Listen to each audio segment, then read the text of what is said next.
I love that the definition of church, really, ecclesia, is the called out ones. So what does that mean? It's certainly kind of, I feel like the backstory of that called outness is set apart.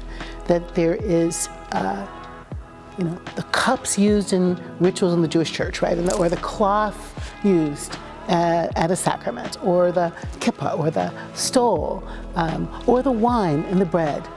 All of these things get set apart, sanctified, so that they can be worthy of God, used in ritual for God. So in a way, when we are the ecclesia, the called out ones, the set apart ones, we, all the people, are called out, set apart, set aside to do the holy, reconciling work of God. That's church. Of course, church wants to keep church in business. So it has set up all kinds of structures and ways to keep itself in business. Church Inc., I'll call that, right? You've got to get ordained, you've got to be called, you've got to go through a process, you've got to be a man. In some circumstances, you have to go through a rigorous vetting process so people can know you're called out and set apart, or everybody's a priest. And then Church Inc. can't manage it and can't control it and can't fund it, right? And can't put boundaries around it. So Howard Thurman, this wonderful mystic, African-American leader who inspired King and inspires me, basically said the church is everywhere.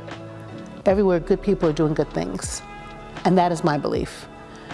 So that means in the ashram, that means at in the Buddhist monastery, that means the secular people marking for justice. That means the person who is an atheist, who's serving as a poll worker and compassionately helping people to stand in those long lines.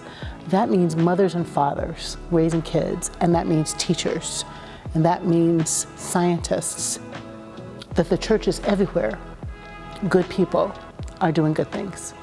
And I think the writer of 1 John is really saying that when he says God is love and everywhere love is, God is, he's reminding the listener that the Jewish people made a little tabernacle, a little box that they could take God with them across the desert. And he's reminding us that everybody is a tabernacle, that you host God when you're loving. I think that's church. Everyone, all the people. There's nothing you can do so horrific that you're not deserving of a second chance, an opportunity to reconcile. And the imprint of God is in you, perhaps latent, maybe forgotten, maybe covered with guilt and burdened with shame, but it's in there, waiting to reveal itself. What Paul says, all of creation is groaning like a woman in childbirth, waiting for the revealing of the children of God. I'm not always with Paul, but I'm with that.